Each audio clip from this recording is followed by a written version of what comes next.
Committee will come to order. Without objection, the chair is authorized to declare recess at any time. Before we begin, I want to acknowledge this unfortunate incident that occurred in Minnesota last week.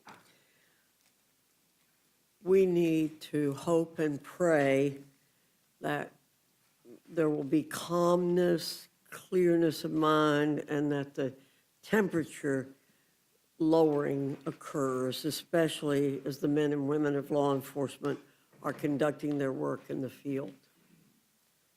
It's a very tragic situation. I also want to report that I spoke to Congressman Bayard's son yesterday, and that he and his wife are both recovering, although she has much greater injuries than he does.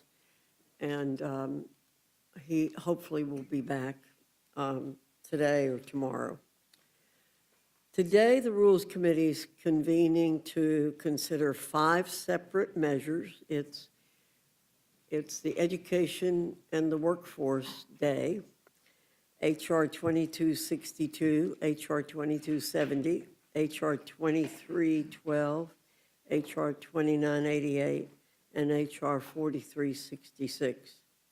These measures allow for more agile, modern, and flexible workforce grounded in 21st century principles, not those from the 1930s. H.R. 2262, the Flexibility for Workers Education Act, would assist hardworking Americans in accessing voluntary skills education and other educational opportunities for professional advancement. Further, it ensures that employees will be able to engage in professional development curriculum of their own choosing and not have to perform work for their employer during these hours. H.R. 2270, the Empowering Employer, Child, and Elder Care Solutions Act, would encourage employers to offer child care as a defined employee benefit without having the associated cost included in the baseline used to determine overtime pay, creating an even stronger pro-family work environment across our nation and allowing more hourly workers to take advantage of child and dependent care benefits from their employer. It's a brilliant idea. Sorry it hadn't been thought of before. H.R. 2312, the Tipped Employee Protection Act, would amend the Fair Labor Standards Act definition of a tipped employee to create a more refined and explicit definition of the term. This legislation would serve as a barrier to both bureaucrats and ideological judges from setting arbitrary and unworkable requirements in classifying the hours or duties that a tipped employee performs. It also extends deference to the states in setting wages that are higher than the statutory minimum. Safeguarding the tipped wage of workers while creating a secure environment of compliance for operation is indeed a win-win scenario for everyone. H.R. 2988, the Protecting Prudent Investment of Retirement Savings Act, would codify the responsibility of fiduciaries to make investment decisions based explicitly upon maximizing financial returns. Under the previous administration, fiduciaries were given the green light to invest with the utmost aggression the money of retired workers into woke funds that carried higher fees, steeper risk, and minimal returns. These woke funds are utter garbage and have been proven to be blatantly less productive time and again. Retirees want to see their hard-earned savings invested on a sound fiduciary basis and to gain them the most in their retirement. Finally, we turn to H.R. 4366, the Save Local Business Act, that would clarify the joint employer standard to provide certainty for small business owners and workers across our nation. It strikes down a convoluted joint employer scheme that threatens job creation and undermines the American dream while restoring a common sense definition of employer to provide certainty and stability for workers and employers.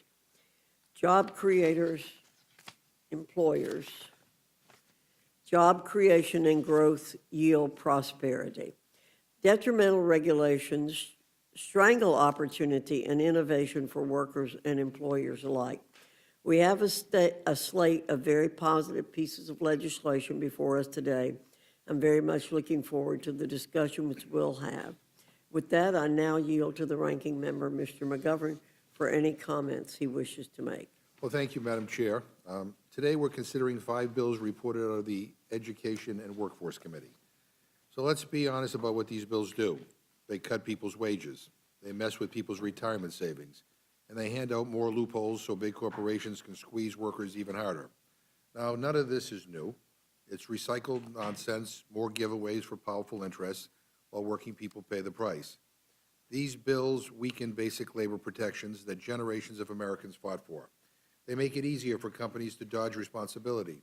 They make it harder for workers to organize. And in short, they treat people like disposable parts instead of human beings. One bill lets companies rent workers through staffing agencies so they can pocket the profits while dodging accountability for wage theft, child labor, or discrimination. Another undermines the 40-hour work week, one of the crown jewels of the American labor movement, by letting employers demand longer hours for less overtime pay. Newsflash, giving people less pay for working overtime so companies can further pad their pockets doesn't help workers. It exploits them. Another bill meddles with retirement savings, making it harder for investors to consider real-world risks, like climate science, that Republicans consider to be too woke. It's a kind of ideological interference that's reckless and puts retirees' futures at risk. Another bill lets employers take advantage of tipped employees. And a final bill forces workers to attend job training without getting paid. Again, doubling down on the idea that it's okay to demand more work without fair compensation. I don't know who comes up with this stuff. All of this is a corporate wish list written by elites who don't understand what it means to work every day for a living. And here's the thing. You guys are pushing this stuff as the Trump administration has gone completely off the rails. In just the last week, Trump invaded Venezuela. A 37-year-old mother was murdered by ICE in Minneapolis. And last night, we found out that Trump's DOJ initiated a criminal investigation into the Fed chair, an unprecedented, politically motivated attack on the independence of our central bank. And instead of standing up, Republicans in Congress enable every bit of it. You know, when Republicans have power, it's never about working people. It's about protecting the guy in the White House and rewarding your donors. And instead of lowering costs, you give billionaires more tax cuts. Instead of oversight, you look the other way. Instead of governing, you shut down things so you don't have to do the hard work of finding bipartisan solutions. And I got to tell you, to my Republican friends, I think you're completely out of step with what Americans actually want. Americans don't want war. They want a secure retirement. They don't want an economy rigged for billionaires. They want affordable health care, food, rent, and a living wage. Americans don't want ICE killing more innocent people. They want the basic dignity of feeling safe where they live. This Congress and this administration are failing on every front and praying that nobody notices. Well, people notice, and Democrats will keep standing up for workers because working people deserve better than this. With that, I yield back. Thank you, Mr. McGovern. Without objection, any prepared statements our witnesses may have will be included in the record. I now welcome our first panel, Chairman Walberg, Ranking Member Scott from the Committee on Education and the Workforce. Your full statement will be submitted for the record, and we ask that you summarize your statement in 5 minutes. Chairman Walberg, I welcome your testimony. Thank you, Chairwoman Fox and Ranking Member McGovern and members of the committee. It's good to be back with you with some substantial bills that offer cost of living enhancements, encouragement in the workplace as well as for retirees. I would like to address several bills from the Education Workforce Committee that are under consideration by the Rules Committee. First is H.R. 2988, the Protecting Prudent Investment of Retirement Savings Act, introduced by Representative Rick Allen. Using other people's retirement savings to advance a woke agenda violates the core principles retirement law is built upon. H.R. 2988 ensures that retirement savings are used for retirement, not to fund woke agendas. The legislation has 4 divisions. Division A clarifies the investment decisions must be based only on economic factors. Division B states that decisions to engage with service providers must not discriminate based on race, color, religion, national origin, or sex. Division C clarifies that shareholders' rights decisions must be based only on participants' economic interests, not radical policies. Division D requires defined contribution plans to explain the difference between fiduciary selected investments and brokerage windows. Next is H.R. 4366, the Save Local Businesses Act, introduced by Representative James Komar. The bill codifies the direct and immediate control standard for determining joint employer status. For too long, the National Labor Relations Board and the Department of Labor have changed their joint employer tests with each administration, creating uncertainty and costs for job creators. H.R. 4366 sets a common-sense joint employer test so that business owners do not have to wonder how they can comply with the law or worry that the law will change before they can blink. The Save Local Business Act will allow Americans to start and grow businesses without fear or uncertainty. Next is H.R. 2270, the Empower Employer, Child, and Elder Care Solutions Act, introduced by Representative Mark Messmer. Along with many other affordability challenges, the increasing cost of child and dependent care is a serious issue facing our country. H.R. 2270 updates the Fair Labor Standards Act definition of regular rate to exclude employer-sponsored child or dependent care benefits, removing a longstanding obstacle for employers wishing to provide the support.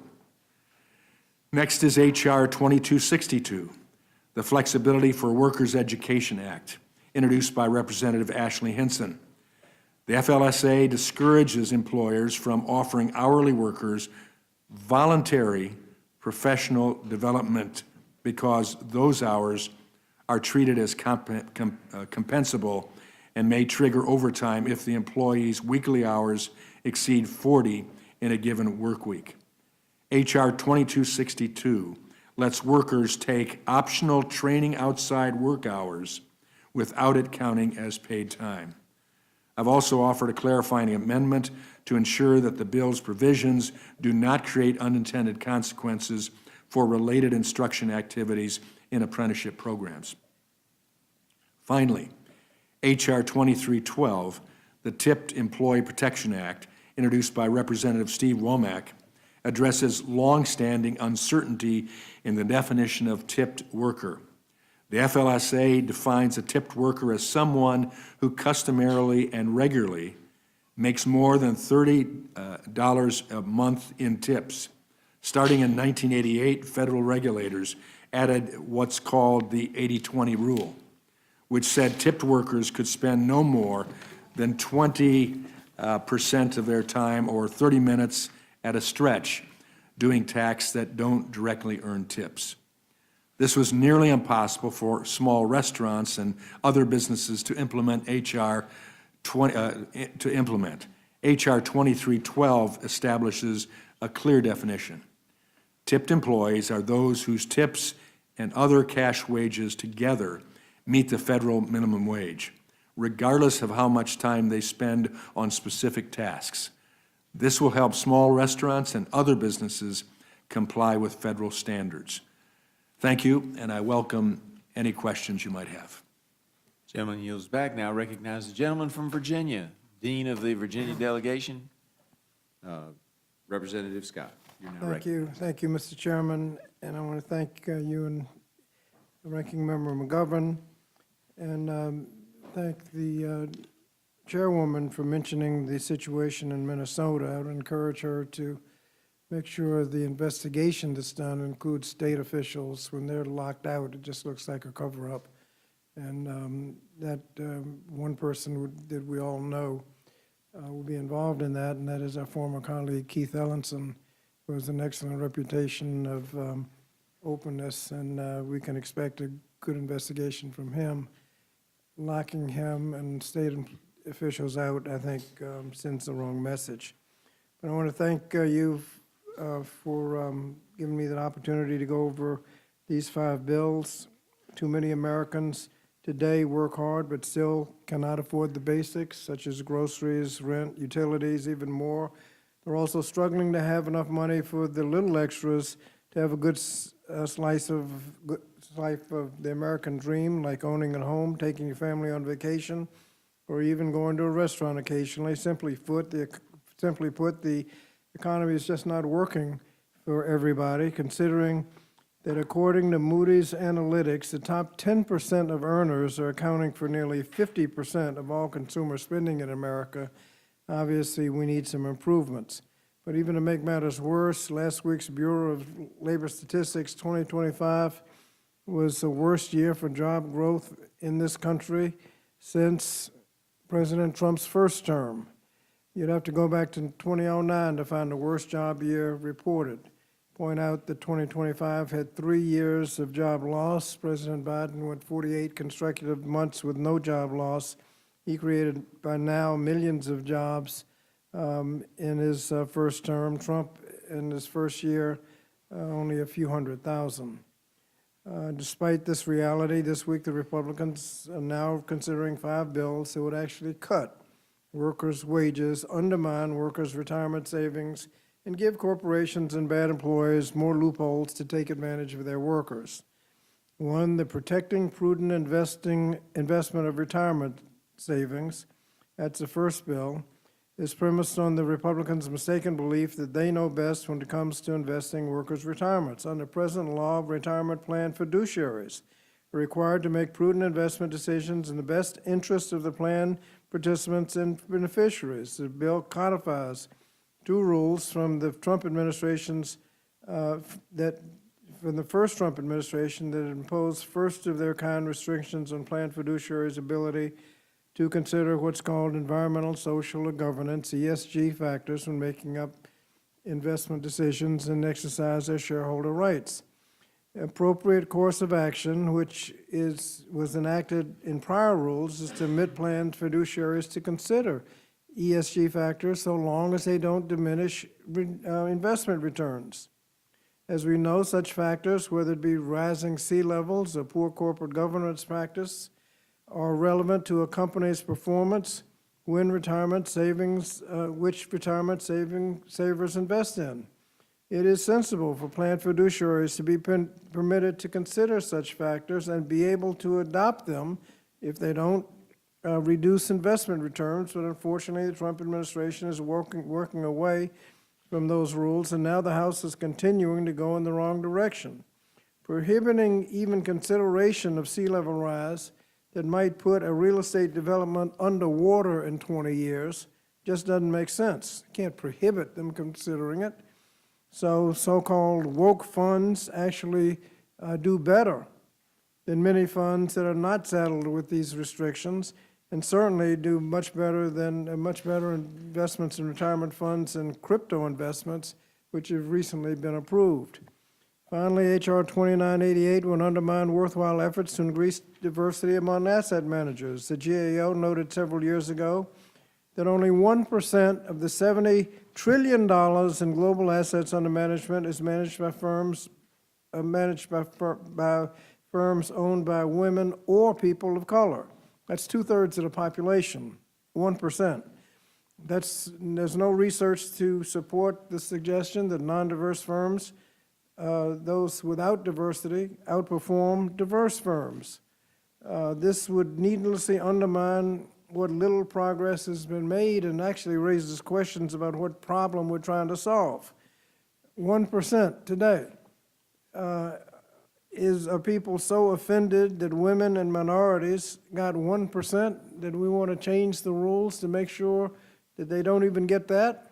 Is that the goal of this provision?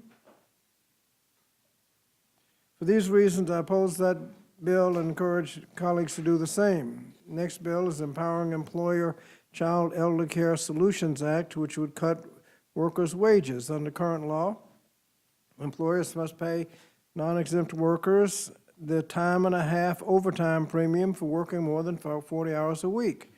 That's just not 1.5 times hourly wage, but 1.5 times their regular rate of pay, which includes non-wage compensation, now including the value of any child or dependent care services that are provided as a benefit.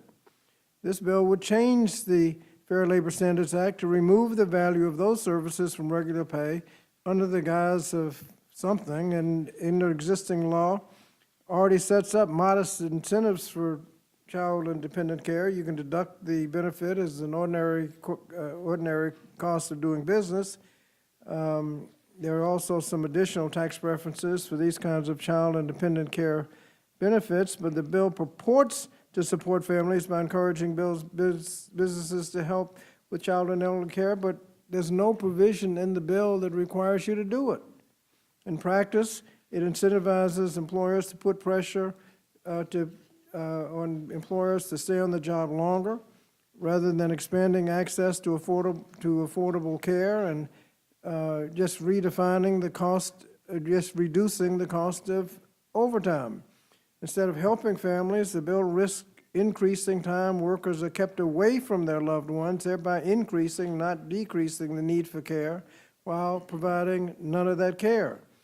Fails to address the core problem facing many Americans, that is affordability of child and elder care. Now, it does reduce overtime pay. So that you got people who already have this benefit, that benefit will be will be eliminated from the calculation of their overtime pay, so they'll get less. Those that don't have it, no, not necessarily get it or not get it. So the only people that we know will be affected by the bill are those who are already getting the benefit, and they'll lose overtime.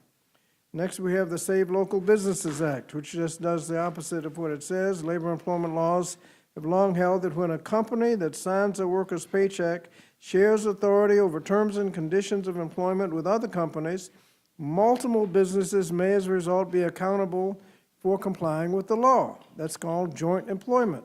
This bill, however, creates a situation where the National Labor Relations Board, are you cutting me off?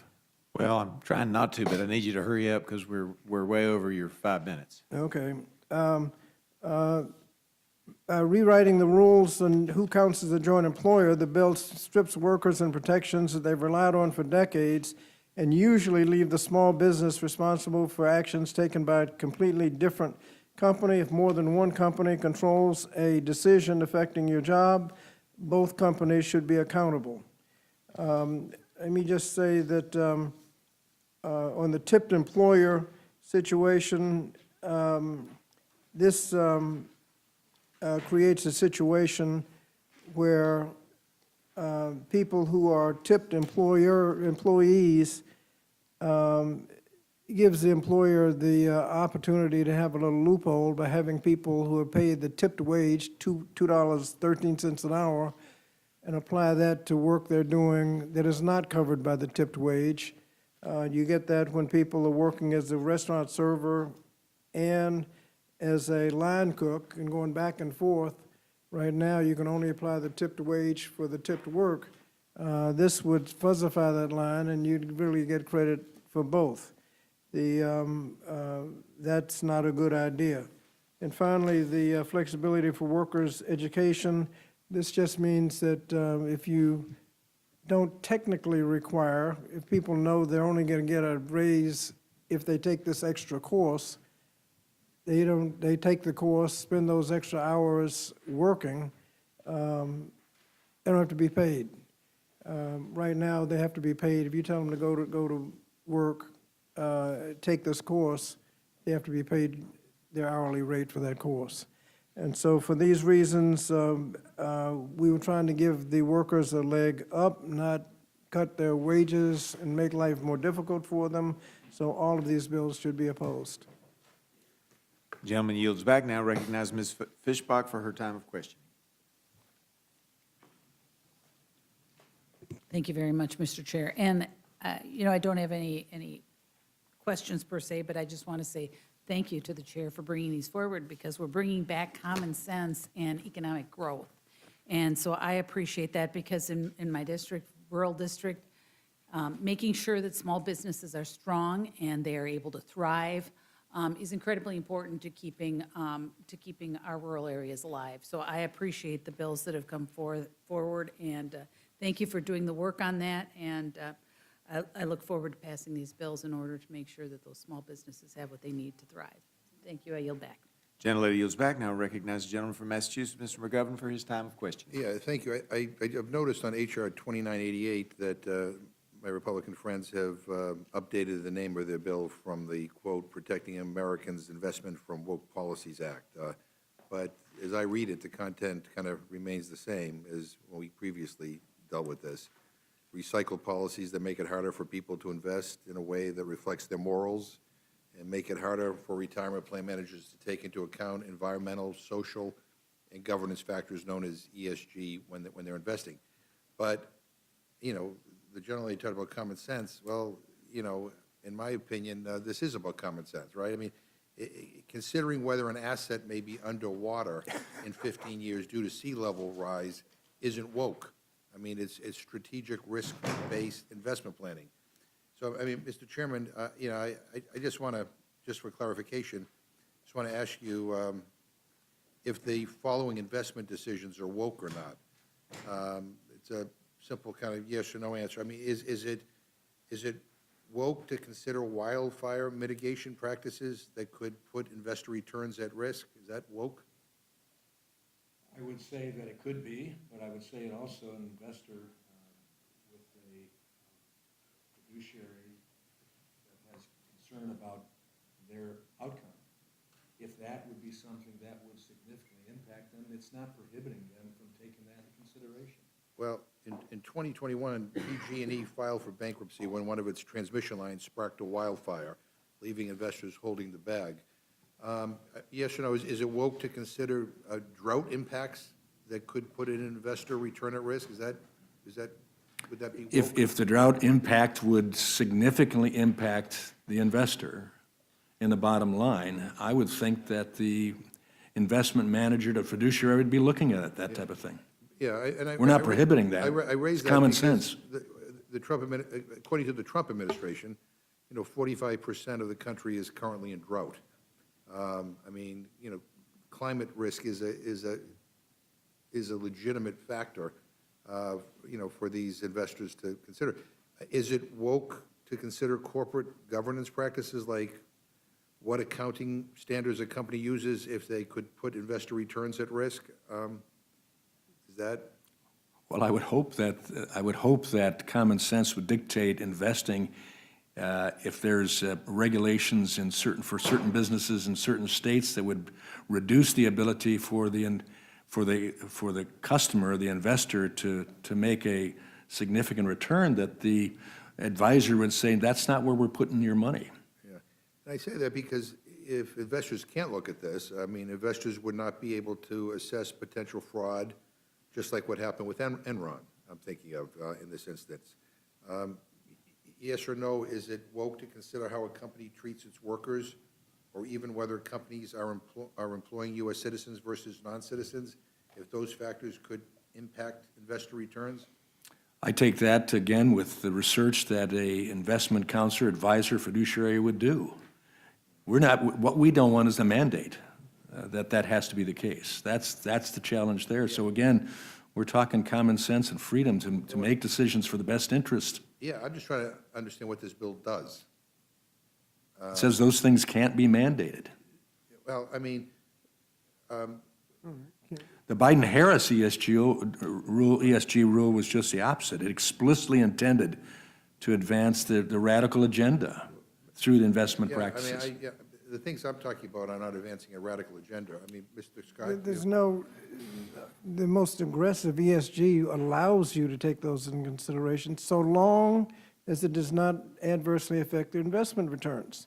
And when you start talking about, if you look at all there's some funds that look very closely at the environmental, the social and governance operations in a company, and those funds do as well as any others. Some do better, some do worse. But there's some that do better than most. And we can't consider those because they consider the ESG factors. And what this bill does says you can't consider them. You can't consider the fact that the real estate development's going to be underwater. What, are you going to make your investment? You can't consider whether it's going to be underwater? I mean, I guess my concern is that, you know, when it comes to investing, I think what Republicans call woke is just taking into account real risks that could affect my retirement savings, the retirement savings of workers across the country. And it just seems to me that this bill is messing with people's retirement security. And so I don't know, I suppose there's a reason to go down this road that my friends think is politically advantageous, but, I mean, we're talking about common sense here. I think, you know, issues like the climate crisis ought to be taken into consideration as how it might impact, you know, an investment. But anyway, I don't want to belabor the point. I'll yield back my time. Gentleman yields back. Now recognize the gentleman from Georgia, Mr. Scott, for his time of question. Thank you, Mr. Chairman. And Mr. Wahlberg, I seem to remember, and I'm speaking specifically to this HR 2988, that Texas and Florida and some other attorney generals filed suit against BlackRock for using their ownership position in energy companies to carry forward their ESG directives and actually manipulating energy prices and raising energy prices. I think the purpose of this legislation is to make sure that things like that don't happen again. Am I correct about that? That's absolutely correct. We're saying neutrality is what we want to see take place. And when you're thinking of ERISA, in fact, plans under ERISA employees really like and employers like as well. But when they, in the past, have been taken off the area of neutrality and said ESG had to be considered in making those investments, that puts us at risk. And what we're saying is we want neutrality there in the process of making investments. And so what happens is for virtually all of us as Americans, we put our investments into funds that are managed by these supersized managers. And then we as the Americans, not owning the individual shares, no longer get to vote those shares. It's these major investment firms that get to vote those shares. Is that correct? That's correct. And then they, in their activism, put people on boards, and then all of a sudden, maybe they put someone on a bank board that because of ESG decides they don't want to loan money to a local gun store. They don't want to do business with a small business owner that may own a gun store, or they don't want to be in the manufacturing business. They don't want to loan money to somebody in the manufacturing business if part of what that business does is related to firearms or related to the oil and gas infrastructure. And that's what these activist investors were doing with our money. Is that your understanding? That is our understanding. That was a concern, that investors like us who are trusting it to be done in the best way possible for our best interests, that all of a sudden we're supporting and bankrolling political agendas and ideologies that may or may not be accurate. And Well, I hear you on it may or may not be accurate, but I can tell you this. Several state attorney generals filed lawsuit against these major investment firms, and these major investment firms, with all of the money that they have, and they're the richest corporations in the world, at least some of them, and they're the richest corporations in the world with the best attorneys in the world, and a federal judge said, there's actually enough evidence here that you're doing this that we're going to allow the cases to move forward. The federal judge did not dismiss the case against those organizations for what they were doing. Is that correct? that's correct. And so, as rich as they were and as good as their lawyers are, there was enough evidence that they were not operating in the best interest of the people who invest with them, that they were carrying out a social agenda, And that is the reason that this legislation is necessary. And so I commend you for bringing it forward. You know, I think there are a lot of other good pieces here, but this is necessary to stop these major corporations from being activist shareholders and shutting down industry in this country. And so I appreciate you bringing it forward. With that, Mr. Chair, I yield the remainder of my time. Gentleman yields back. Now recognize the gentleman from Colorado, Mr. Neguse, for his time of questioning. Thank you, Mr. Chairman. Thank you, Chairman Walberg and Ranking Member Scott, for being here and for your testimony on the bills that we're considering today. Mr. Chairman, I wanted to start with you for a moment and ask you a question about the Tipped Employee Protection Act. This H.R. 2312. I went through the committee report, and in the committee report, I'll quote here, it says that this bill will, quote, helps employees bring home higher paychecks. I assume you agree with that sentiment. I agree with that. Okay. Mr. Scott, I take it you do not. No, I think the bill offers multiple loopholes to enable employers to pay employees less. I don't see how you can make more money out of this bill. I can see many ways you can make less. Starts off with the tipped minimum wage. The more you can get the employee under the tipped minimum wage, it's $2.13 an hour. The more you can get them under that, the less you have to, rather than $7.25, you're saving money. Sure. And if you've got some servers and some back of the office, back of the store, say cooks or washers, you got to pay them the full minimum wage. Well, if you send washer to serve tables a little bit, now you don't have to pay them $7.25, just pay them the little tip minimum wage. So the question I guess I have, Chairman, I understand that you have a different view as to the bills, the way in which the bill operates. Well, along with Well, 90... no, I'm not asking you. I'll get to it. I guess my first question would be, you would agree that helping employees take home higher pay is something that we all should be trying to accomplish. I mean, clearly that's what you believe this bill accomplishes, so I assume that that motive is one you share. Well, absolutely, but also have jobs to take it home from, and What was that's our that? concern. Also have jobs and employment to take it home from, and that's why 90% of tipped workers surveyed said they like this approach as opposed to a flat wage Got it. approach that we're trying to stay away from. It strikes me that the simplest way to help employees take home greater pay would be to increase the minimum wage. What is the minimum wage today under federal law? For tipped workers, You know, for all workers, what is it? $7.25. $7.25. When was the last time that's been raised by the federal government? 2008, I'm told. 2008. So it took effect in 2009.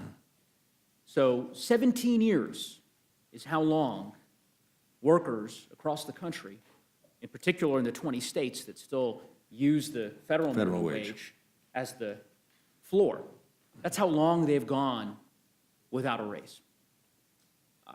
Would you not agree with me that it would be incumbent upon the Congress? I mean, I get you have all these other suggestions and proposals about different ways to adjust the tip wage credit and so on and so forth.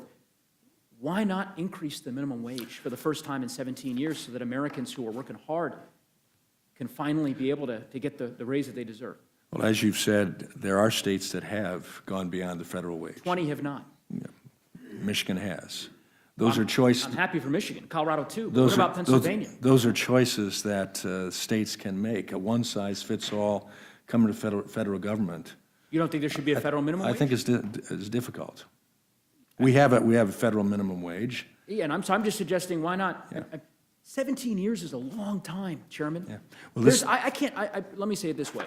There's no way, I don't think that you would contend that a constituent in your district could make a living, be able to live, sustain a family making $13,920 a year, which is how much the federal minimum wage would ultimately provide. And of course, they don't, in your case, have to because the Michigan minimum wage is higher. But I have to imagine you agree with me that that is too low. Or is Well, I that think- not, or you disagree? No, I think that probably is too low, but that's assuming. Can we increase it? That they don't have choice and opportunity to find jobs that go beyond that. Okay. And with tipped wage workers, generally, they make significantly more than that. Well, the only reason why I say this is that the gentleman sitting next to you, the ranking member, has a really great bill to raise the minimum wage for the first time in 17 years, to give Americans the compensation that I believe they so much deserve. And I would hope this committee, or hope your committee, could mark up that bill, and I would think it would be a priority for this committee as well. I want to move to the child care bill. This is Ms. Stefanik's bill regarding HR 2270, Empowering Employer, Child, and Elder Care Solutions Act. So my understanding of the construct of this bill is that it removes child care expenses that an employer may provide to an employee from the calculation of the regular rate for that employee's rate of compensation, correct? Correct. Okay. And so that in turn removes it from the rate that's used to determine overtime pay, right? That's correct. Okay. And obviously, as you can imagine, and I understand you have a different point of view than I do on this, but in my view, any step that the U.S. Congress would take to reduce the amount of money that an employee would make via their overtime pay is deeply problematic. And I'm not the only one who believes that. The Department of Labor has concluded that on multiple occasions. You're aware of that? I'm aware of that, but they've also concluded the opposite as well. Well, let's walk through it. The first time the Department of Labor made this conclusion was in 1983. You're aware, correct?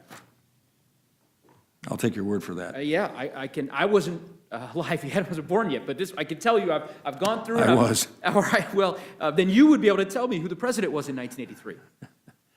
I remember in 1983 that the president was Ronald Reagan. Ronald right? Reagan. Not a pop and, quiz. I mean, and so Ronald Reagan's Department of Labor concluded that child care costs provided by the employer to employee ought to be included in the overtime rate. Fast forward quite a while, I think almost 40 years, 2020. Department of Labor reaches the same conclusion.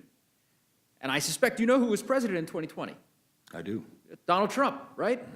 So successive Republican administrations have concluded that the view that you're articulating now today, a diminution in the overtime rate for workers by virtue of taking these child care payments out of the regular rate, is not consistent with the statute, with the Fair Labor Standards Act, nor the principles undergirding the Fair Labor Standards Act. And I find it problematic that you all have now decided to change your tune, but I'll give you an opportunity to explain why. Well, we learn over time the impact of some of these well-meaning provisions. I think, again, going back to a Who's we? statement. You mean Donald Trump is 5 years ago? I'm talking about the committee here Oh, okay. and why we're putting this forward, because we find out that when you include this as part in consideration of overtime pay, if you want these type of benefits, which are becoming more needed all the time, with child care, but also with elder care, with the aging population, if this is a benefit that we want to encourage businesses to offer to their employees, we have to make sure that it makes bottom line fiscal sense for them to do that. If it becomes more costly, we significantly reduce the expectation, the opportunity that those benefits will be offered as a benefit to their employees. I see. Okay, well, so I guess using that argument then, I assume that this bill requires that an employer, if they're to provide the child care benefit, that reflect the actual cost of the child care that's provided? Or is that not the case?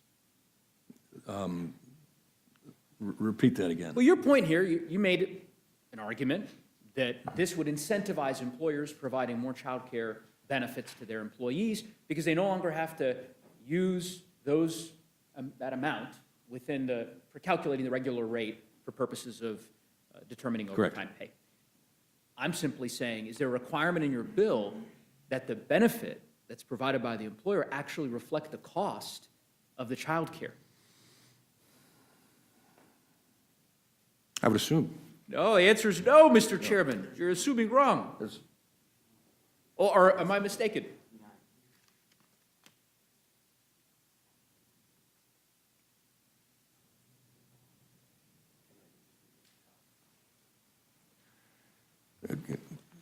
Let's go by that. What was that? Let's go back to your question again. Okay, so the bill requires that child care payments that an employer provides to an employee be removed from the regular rate of pay for purposes of calculating overtime. Overtime, correct. Okay.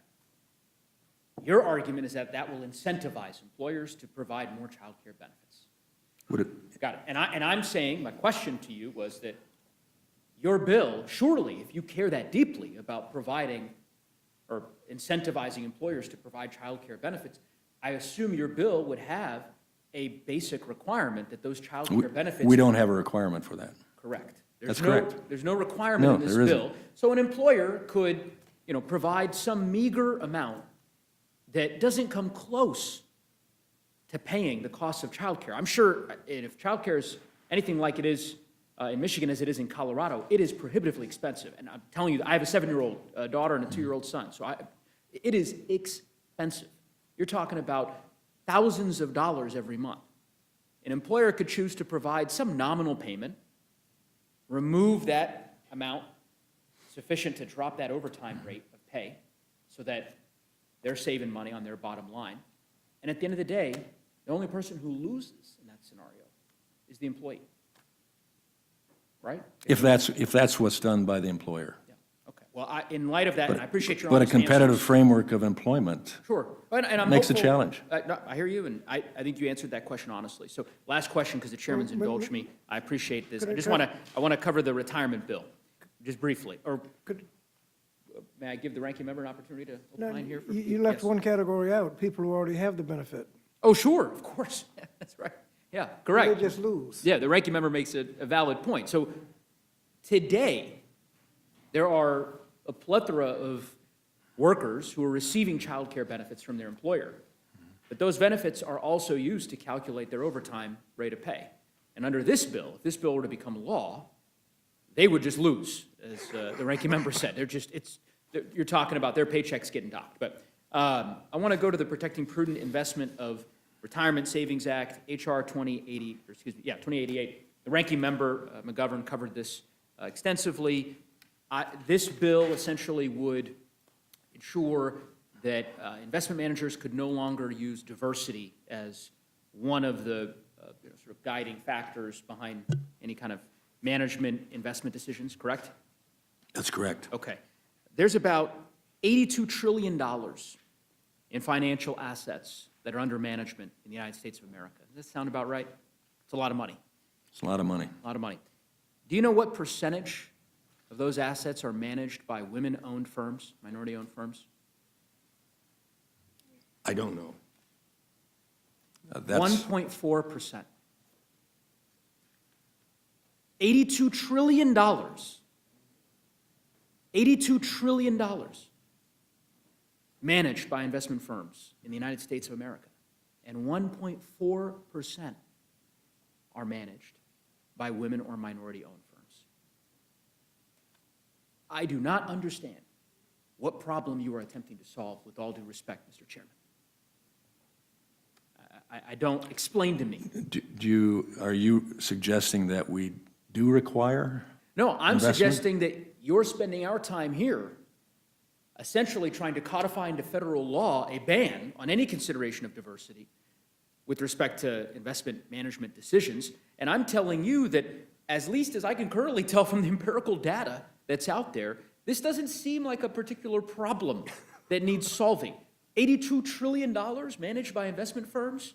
nationwide, 1.4% of them are managed by women or minority-owned firms, and you're saying that we've got to take steps to make sure that that Are you 1.4% s- goes to zero? Are you saying neutrality is wrong for us to, I am Push forward? I'm asking you, as I said, to identify for me the problem you're trying to solve. well, It doesn't seem I'm like- trying to, we're trying to solve the problem of requirements of ESG.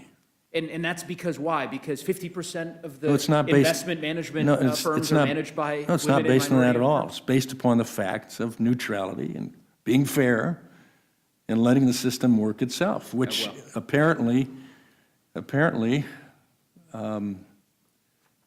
it's going just fine Well, I without don't, having. you and I have a very different view of, or perhaps definition of fair, because I don't, your notion of Well, $82 trillion of You would indicate we management- ought to push more I am investment? suggesting to you that of all the priorities that we could be pursuing, including, by the way, how we started, perhaps raising the minimum wage, that this would not be the priority that I would pick. But But in any then- event, the chairman Well- indulged me. I appreciate the chairman's response. I yield back the balance of my time.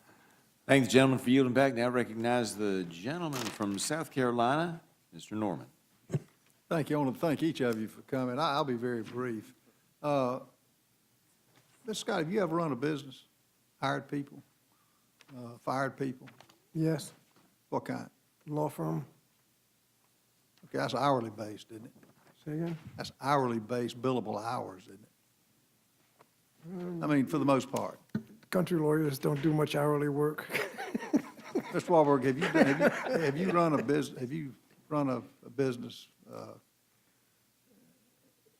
I mean, any type business? I'm just asking.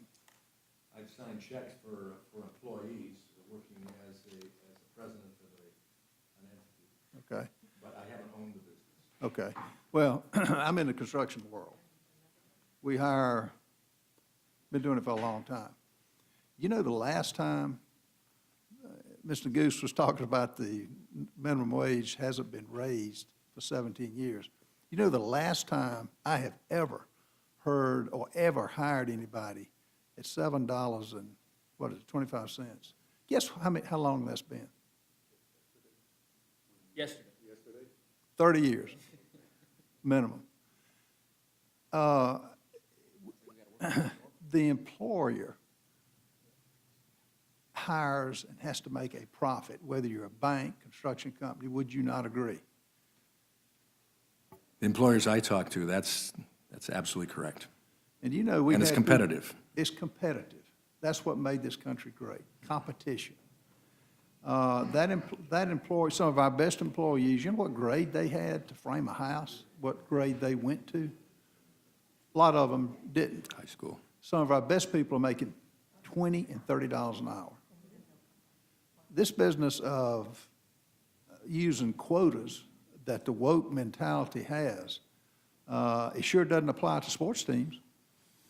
It sure doesn't apply to most any that he mentions the funds that are managed 1.5%, you know, women or I assume minorities.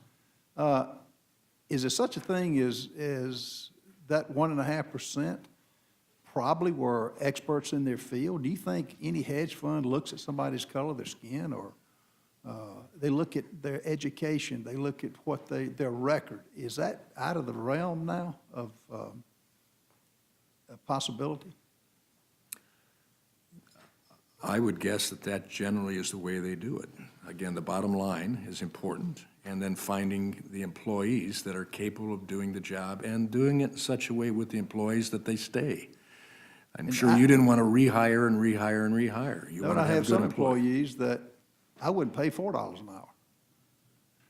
You know, they're just not qualified. They either don't have the work ethic, they're on some government program, it's just a whole different. But y'all are pitting or trying to pit owners versus employees. It's a competitive market out there. And today, particularly from where I'm from in South Carolina, we've got more people moving in. To find workers, $15, $18 an hour, they don't even look at the minimum wage. I never looked at the minimum wage. I looked at qualifications. I look at what they could do. I look, and most of the ones that really have forget their education background, but are they educated in their particular field? And it goes about the adage of, that I've always heard, you know the definition of smart? In what? Everybody's smart in something. All I'm saying is, if you applied what has been said here to sports teams, look at the percentage, do this percentage on sports teams, and I'm glad what this mentality does not apply to sports teams, football, basketball, soccer, you name it. But we're getting government mandates off. The Biden administration knew no mandate that was too much. This 80-20 rule that the Biden-Harris team, they're missing it because I think if you'd really been in the workforce and had to hire people, you'd see that the competitiveness, the work ethic, that's what people look for, the expertise. Everybody's good at something. But to use a set percentage, and I guess Mr. Goose was thinking we ought to mandate hedge fund managers be a certain percentage of females, for a certain percent of minorities.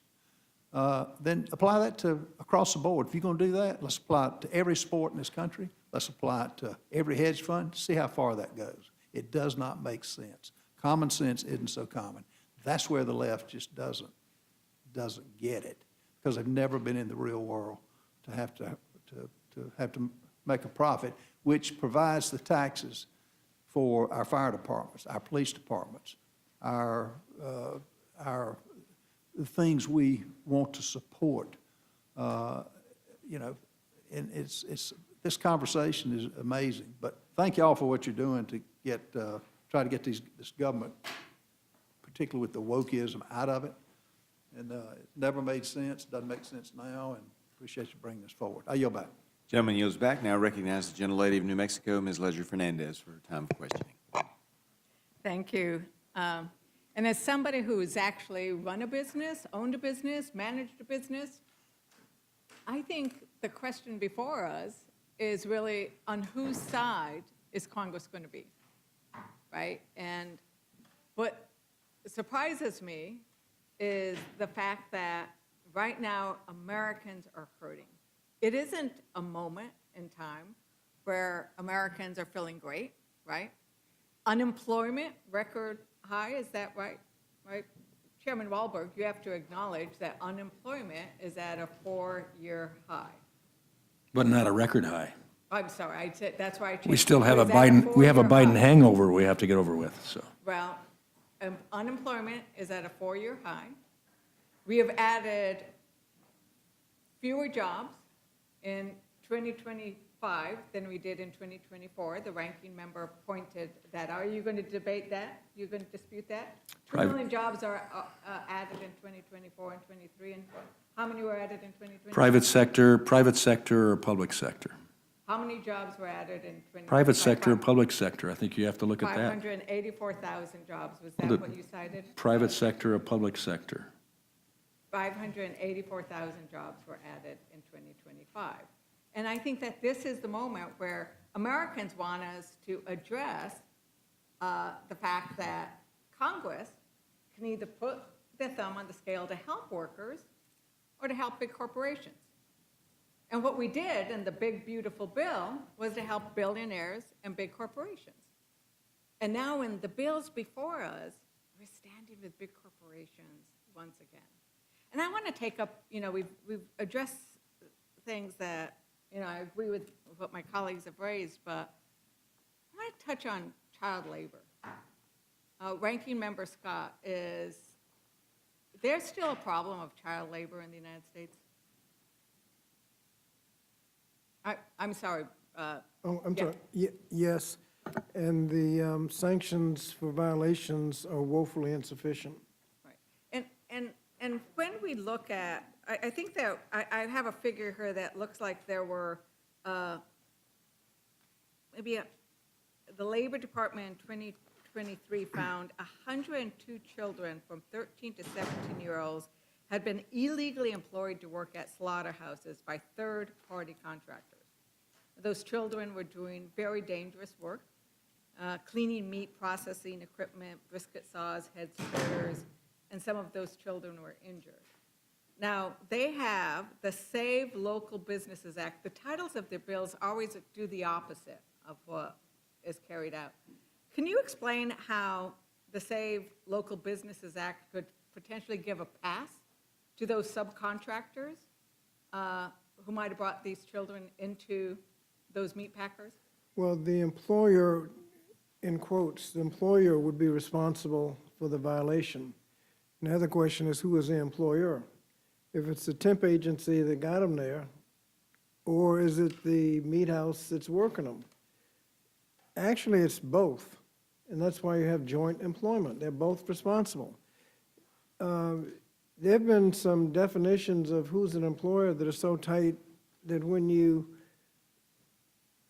apply it to some situations, nobody's an employer. The meat house isn't an employer, the temp agency isn't an employer. You have a wage violation, you have other violations, youth employment violation, but you can't blame anybody. What this does is make sure that somebody gets off the hook, and it's usually the one that is most responsible and can be accountable.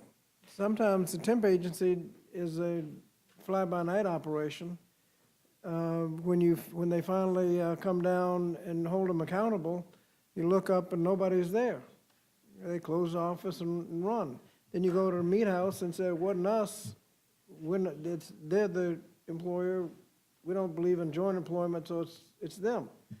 So you don't have anybody you don't have any responsible employer. If both have contributed to the decision, they both should be accountable to the decision and held accountable. Right, and that just makes perfect sense, right? If you're on the floor of the meat packer, you're doing the work that they've hired the subcontractor to, let's hold them both accountable. And this is the problem, like, we got rid of child labor for a reason, but if we have no mechanism to enforce the laws to protect workers, because everybody's going to do this, if it's his fault, it's their fault, where are we at? And that's the thing of where should government stand? And I think government and the Fair Labor Standards Act and the Department of Labor and OSHA, they should be able to hold those responsible accountable for injuries. I wanted to go to childcare. And pointed out earlier, Ranking Member Scott, you have great bills. Like if you really wanted to address minimum wage, you have a bill for that. It's about time. But you also, if we really cared about childcare, you have a great bill, the Child Care for Working Families Act, right? And in New Mexico, you can address childcare without cutting people's overtime. Because that's basically how they're doing it. If somebody has negotiated to receive child care assistance as part of their terms of employment, they're not going to get overtime based on that compensation. It's overturning decades of precedent, right? And what strikes me is sometimes I see Republicans using child care to do all the wrong things. Somebody mentioned it at the beginning. I didn't know I'd head here, but they mentioned Minnesota. We have 2,000 ICE agents in Minnesota. Trump has said it's to invest child care fund. Chairman Walberg, is there, in your knowledge, any authority that I should have over child care facilities? Only under the provisions that they would have in law that they're responsible for. So, I don't know, have you seen the video? I've not of seen the it. shooting? You have not seen the video of the shooting of Oh, the neighbor? shooting, I thought you said cheating. The shooting, I've seen it, absolutely. You've seen the video? I've seen multiple videos. You see the video of the shooter? That the shooter, Saw that as well. That's not in any of these bills, though. well, it is though, because I think it's what is the priority of this Congress?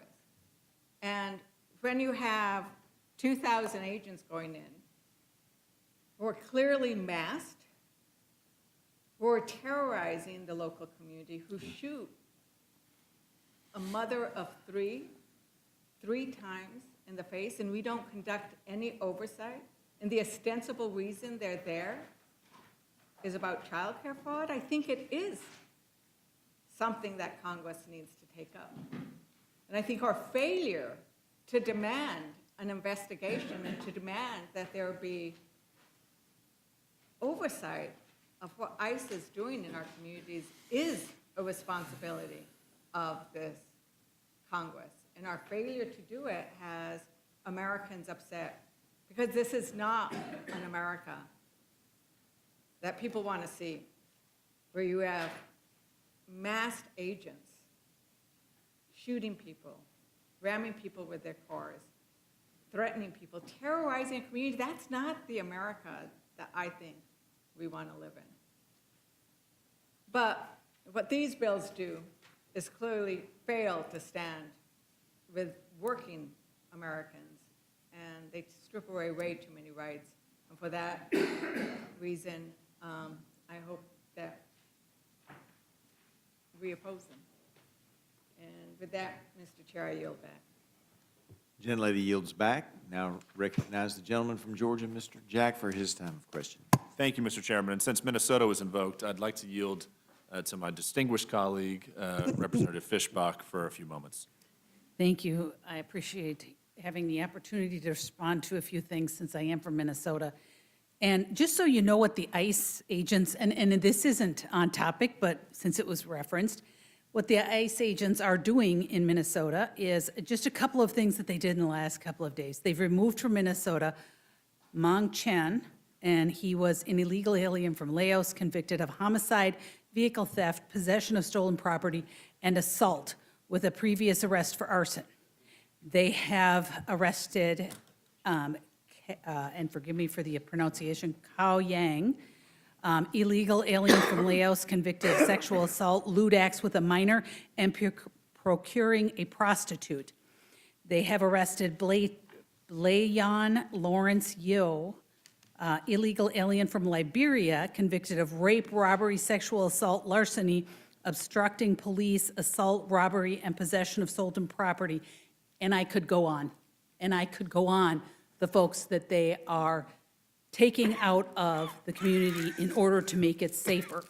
And so I appreciate that ICE is there dealing with this kind of horrible criminal. And like I said, I could go on, but for the sake of time, I won't. And I do think maybe before we start passing judgment and talking about what happened with the shooting, we should allow the investigation that is ongoing, that is going on right now. Let the investigation happen before we go and start with all kinds of inflammatory rhetoric and words that are only causing things to be worse. And so I appreciate the opportunity from Representative Jack, but let's tell the facts about what's really happening with the ICE presence in Minnesota. And with that, I yield back, Mr. Jack. Thank you, Representative. And Chairman Wahlberg, I just have one question for you. In reviewing H.R. 2988, the Protecting Prudent Investment of Retirement Savings Act, just curious, hoping you could clarify, most defined contribution plans like 401k plans allow participants to direct their investments from a menu of investment options selected by investment fiduciaries who are experts. And if a participant instead chooses to make his investment selections through a brokerage window in that plan, why should that participant be informed that the plan's investment experts have not selected the investments in the brokerage window as being appropriate for retirement savings plan? Mr. Jack, great question. Plan fiduciaries go through an extensive selection and monitoring process for investment options on the plan's menu. These experts analyze investments to understand their merits, their risks, and potential returns compared to other similar investments. If these investments are pooled asset funds like mutual funds, the fees associated with these investments often are lower institutional fees. On the other hand, brokerage window participants are bypassing investments selected by the plan's investment fiduciaries and self-selecting investments for their retirement savings. These participants may or may not be advised by their own investment fiduciaries outside the plan on the merit of the investments they select through the brokerage window. Further, if the participant purchases a mutual fund through the brokerage window, the participant will likely be subject to the highest retail share class fee for that mutual fund. That's the basic concern that this legislation attempts to address. Well, Chairman Wahlberg and Ranking Member Scott, I thank both of you for testifying before the committee today. I've enjoyed working with both of you over the course of this Congress. I hope one day to be a part of your committee, but with that, I will yield back to the chairman. Thank you. Gentleman yields back. Now recognize the gentlelady of Pennsylvania, Ms. Scanlon, for her time of questioning. Yeah. And she yields to Ms. Ledger Fernandez. Thank you, Ms. Scanlon. You know, what I'd like to point out with regards to the immigration detentions and actions is that right now about 80% of people in detention facilities that have been arrested, detained by Trump have no criminal record. The same way Renee Good had no criminal record. And that is compared to Obama, who actually deported and arrested more people than Trump. But he did so without terrorizing the American public, without terrorizing the Latino community just for working in humble jobs, speaking Spanish, being brown, right? So there is a way of going about immigration enforcement and those who are engaged in criminal activity that doesn't lead to over 31 deaths in ICE detention. And that's not the shootings. I think it's 7 shootings. You can do it without terrorizing the American people and the communities that I care about. And with that, thank you very much, Mary Gay Scanlon.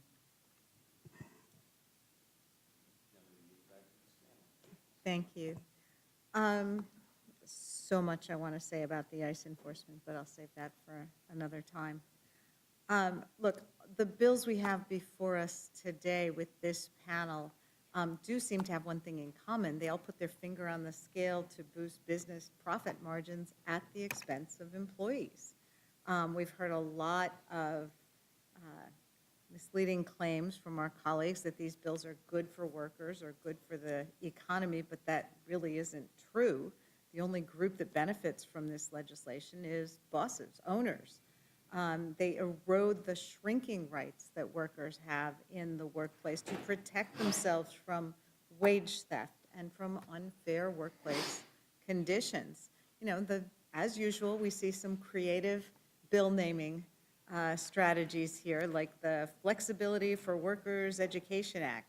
Sounds great, but by flexibility for workers' education, it means that your boss can force you to sit through mandatory training and not have to pay you for your time. I don't think that's what flexibility means to the average worker who is being forced to take a course and not paid for their time. And then we have the Empowering Employer Child and Elder Care Solutions, which also sounds kind of good if you just read the title, and of course, Democrats have been supporting affordable child care and elder care for decades, and we'd really rather be considering Ranking Member Scott's bill about child care for working families. But the bill we have before us would cut overtime pay. Can you explain a little bit about how that dynamic works in this bill, Ranking Member? Well, first of all, there's no evidence that's been presented that shows that employers would be more likely to provide this benefit of child care if this bill passes. We do know that some already have the benefit, and they will lose money by losing the fact that that's part of the calculation of their overtime pay. So we know that people will lose. We don't have any evidence that anybody will gain as a result of the legislation. If it's child care, I'd ask unanimous consent that the Child Care for Working Families Act, a fact sheet, where you're actually providing child care, be entered into the record. And it seems kind of... Without objection. Thank you. Thank you. It seems kind of pernicious to tack this onto something dealing with overtime, because if you have to work overtime, that's going to increase your problems with respect to child and elder care. And those of us who've had to pay for childcare know that it gets more expensive if it's overtime on that end as well. Look, the bills before us today do the same thing over and over. They give executives and bosses all the power and leverage, and they shortchange workers. If we really care about workers, we're going to put bills forward that have strong workplace protections, that raise the minimum wage, that make sure that people are classified correctly so they're not being cheated out of wages and benefits that they should be receiving under the law. I really appreciate the deep dive that some of my colleagues did on a couple of these bills, but while we're at it, we should probably be bringing to the floor bills to repeal the Trump tariffs that have led to the loss of over 50,000 manufacturing jobs while raising costs for Americans all across the country. So instead, we have the bills we're here with today. Is there anything you want to add, Ranking Member, before I pass it back to the Chairwoman? No, just, we heard about the prudent investment and the quotas or whatever they were talking about, and the problem we're trying to solve. About 1.4%, I think the gentleman from Colorado mentioned. Yes. Run by firms owned by women and minorities. Yes. That's 2/3 of the population, 1%. And we're going to try to cure the problem. Apparently, they're not satisfied that 1.4% got away. I mean, I have a lot of problems with that bill as well. I mean, we've heard about similar things in the Judiciary Committee, as there are these attacks on efforts to have consideration for diversity, equity, inclusion, ESG, et cetera, in investment. But why was it that these investment systems arose? It was because people were asking for them. It was a response by our capitalistic system to what the consumers were demanding. And apparently, our colleagues only like capitalism when it's supporting the causes they like. So it's been very frustrating And it to makes see sense this. as an investment strategy to consider everything, including the ESG factors. Absolutely. I mean, repeatedly over time, we've seen that people make more money when they consider those factors. So, it's cutting off your nose to spite your face by promoting this kind of legislation. So I will be opposing it, and I yield back. Thank you. Thank you, Ms. Scanlon. Mr. Griffith, you're recognized.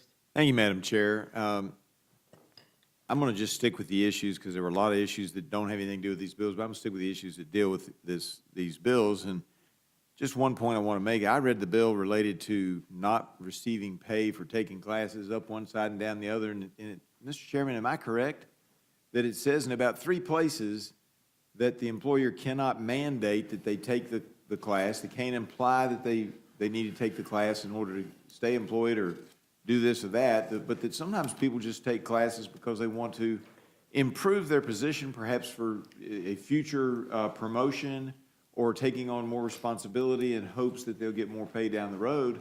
And if they voluntarily, and the word voluntarily is in the bill, if I read it correctly, you tell me if I got any of it wrong, Mr. Chairman. If they do that voluntarily, the employer's not being required to pay them for having gone to a class that they voluntarily chose. Even if it's somewhere down the road, they might expect to get a promotion or more job responsibilities. Isn't that true? That's correct. I mean, that's the way I read it, and so I just want to clarify that because somebody said, and look, we get in here, we get excited. Somebody said something about mandatory classes or mandatory courses, and I didn't see that anywhere in the bill. There's nothing in there about mandatory. If it's mandatory, they got to pay for it, right? That's correct, I yield back. which takes away the incentive.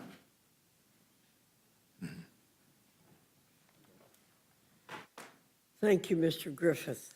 Are there any other questions of our witnesses? Thank you, gentlemen, very much. You're excused.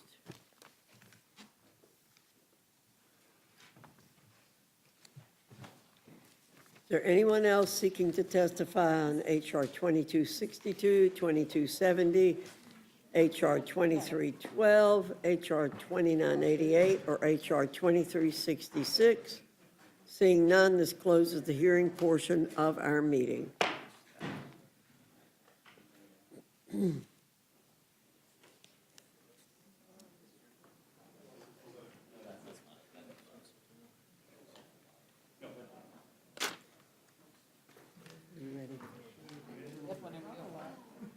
The chair will be in receipt of a motion from the gentlewoman from Minnesota, Ms. Fishbach. Thank you, Madam Chair. And Madam Chair, I move the committee grant H.R. 2988, the Protecting Prudent Investments of Retirement Savings Act, a structured rule.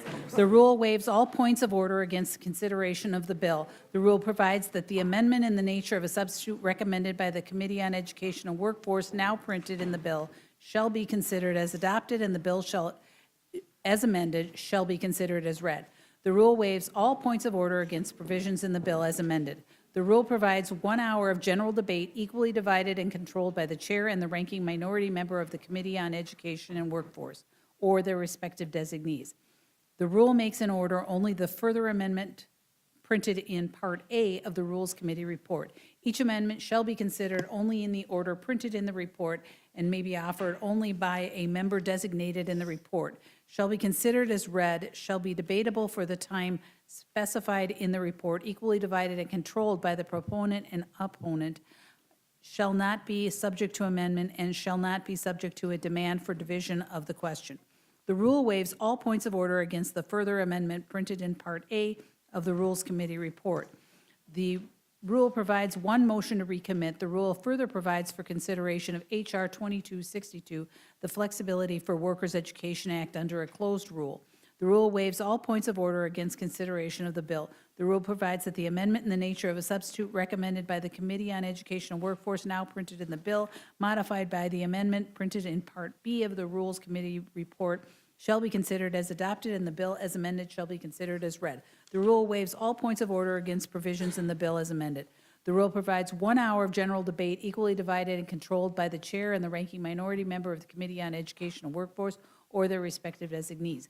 The rule provides one motion to recommit. The rule further provides for consideration of H.R. 2270, the Empowering Employer, Child, and Elder Care Solutions Act, H.R. 2312, the Tipped Employee Protection Act, and H.R. 4366, the Save Local Business Act, under closed rules. The rule waives all points of order against consideration of each such bill. The rule provides that the respective amendments in the nature of the substitute recommended by the Committee on Education and Workforce, now printed in each such bill, shall be considered as adopted, and each such bill as amended shall be considered as read. The rule waives all points of orders against provisions in each such bill as amended. The rule provides 1 hour of general debate on each such bill, equally and divided and controlled by the chair and the ranking minority member of the Committee on Education and Workforce, or their respective designees. Finally, the rule provides each such bill one motion to recommit. Thank you, Ms. Fishbach. You've now heard the motion. Is there any discussion or amendment to the rule? We have two amendments, Madam Mr. Chair. McGovern. I have an amendment to the rule. I move the committee add a new section to the rule to direct members of the Republican Conference's Tariff Policy Working Group to conduct an in-person bipartisan briefing open to all House members no later than this Friday, January 16th, 2026. Such a briefing shall cover any efforts by the working group so far, including any meetings held, any recommendations related to the President's current tariff regime, and use of emergency authorities to impose such tariffs, and any future plans by the working group. Madam Chair, it's no secret that in private, many Republican members of Congress have concerns with President Trump's tariff policies. That's why the Senate has sent us, on a bipartisan basis, several joint resolutions to terminate these tariffs. But in the House, a Republican majority has continued to turn off fast-track procedures that would allow up or down votes on these tariffs. On 4 separate occasions, House Republicans have passed rules that punted these tariff votes further and further into the future. But during the rule vote on September 16, 2025, several Republicans were so incensed and frustrated by the process that they held out and struck a deal. According to a press release put out by Congressman McClintock, he switched his vote to a yes after the Speaker agreed to, quote, immediately convene a working group within the Republican conference to address the tariff issue, including possible measures to modify existing policy and clarify Congress's role in setting that policy," end quote. Congressman Bacon, another Republican who opposed the rule due to the tariff issue, told news outlets that the tariff policy working group would be led by Congressman Adrian Smith, chairman of the Ways and Means Subcommittee on Trade. But since these press releases and news reports, I haven't heard anything about that working group. And I hope that the provision blocking tariffs measures from coming to the floor is allowed to expire at the end of the month. But I suspect that the Rules Committee may try to extend it once again. So I think it would be beneficial for members to hear from Congressman Smith and this tariff policy working group before they vote on an extension. So let's find out what progress they've made and see what recommendations they have for us. And I would urge a yes vote on my motion, and I yield back. Thank you, Mr. McGovern. Is there any further discussion on the amendment? Hearing none, the question's on the amendment. All those in favor signify by saying aye. Aye. Those opposed say no. No. In the opinion of the chair, the noes have it, the amendment's not agreed to. As for a roll call on that. Mr. McGovern requests a roll call. The clerk will call the roll. Mrs. Fishbach? No. Mrs. Fishbach, no. Mr. Norman? No. Mr. Norman, no. Mr. Roy? Mrs. Houchin? No. Mrs. Houchin, no. Mr. Langworthy? Mr. Scott? No. Mr. Scott, no. Mr. Griffith? No. Mr. Griffith, no. Mr. Jack? No. Mr. Jack, no. Mr. McGovern? Aye. Mr. McGovern, aye. Ms. Scanlon? Aye. Ms. Scanlon, aye. Mr. Neguse? Ms. Ledger Fernandez? Aye. Ms. Ledger Fernandez, aye. Madam Chair? No. Madam Chair, no. The clerk will report the total. 3 yeas, 7 nays. The noes have it, the amendment is not agreed to. Any further discussion? Mr. McGovern, you're recognized. I have an amendment to the rule. I move the committee make an order amendment number 1 to H.R. 2988, offered by Representative DeSaulnier, which would allow plan fiduciaries to consider ESG investments while ensuring they do not sacrifice investment returns and upholding core investor protections. Madam Chair, this amendment is simple. Retirement plan managers and investors in general should be able to look at climate-related risks, corporate governance strategies, and how a company treats its workers when making investment decisions. For a party that claims to support limited government, this bill is a heavy-handed approach that gives the government too much power over how people invest. So I'd urge a yes vote on my motion, and I yield back my time. Thank you, Mr. McGovern. Is there any further discussion on the amendment? Hearing none, the question's on the amendment. All those in favor signify by saying aye. Aye. Those opposed say no. No. In the opinion of the chair, the noes have it, the amendment's not agreed For a to. roll call, Madam Chair. Mr. McGovern requests a roll call. The clerk will call the roll. Mrs. Fishbach? No. Mrs. Fishbach, no. Mr. Norman? No. Mr. Norman, no. Mr. Roy? Mrs. Houchin? Mrs. Houchin, no. Mr. Langworthy? Mr. Scott? Mr. Scott, no. Mr. Griffith? Mr. Griffith, no. Mr. Jack? No. Mr. Jack, no. Mr. McGovern? Aye. Mr. McGovern, aye. Ms. Scanlon? Ms. Scanlon, aye. Mr. Neguse? Ms. Ledger Fernandez? Ms. Ledger Fernandez, aye. Madam Chair? No. Madam Chair, no. The clerk will report the total. 3 yeas, 7 nays. And the noes have it, the amendment is not agreed to. Is there any further discussion? Hearing no further discussion, the question is on the motion from the gentlewoman from Minnesota. All those in favor signify by saying aye. Aye. Those opposed say no. No. In the opinion of the chair, the ayes have it, the motion's agreed to. Mr. McGovern requests a roll call. The clerk will call the roll. Mrs. Fishbach? Yes. Mrs. Fishbach, aye. Mr. Norman? Yes. Mr. Norman, aye. Mr. Roy? Mrs. Houchin? Mrs. Houchin, aye. Mr. Langworthy? Aye. Mr. Langworthy, aye. Mr. Scott? Aye. Mr. Scott, aye. Mr. Griffith? Aye. Mr. Griffith, aye. Mr. Jack? Aye. Mr. Jack, aye. Mr. McGovern? No. Mr. McGovern, no. Ms. Scanlon? No. Ms. Scanlon, no. Mr. Neguse? Ms. Ledger Fernandez? No. Ms. Ledger Fernandez, no. Madam Chair? Aye. Madam Chair, aye. The clerk will report the total. 8 yeas, 3 nays. The ayes have it, the motion to report is agreed to. Accordingly, the gentlewoman from Minnesota, Ms. Fishbach, will be managing the rule for the majority. And Ms. Ledger Fernandez for the Democrats. Ms. Ledger Fernandez for the Democrats. Without objection, the committee is adjourned.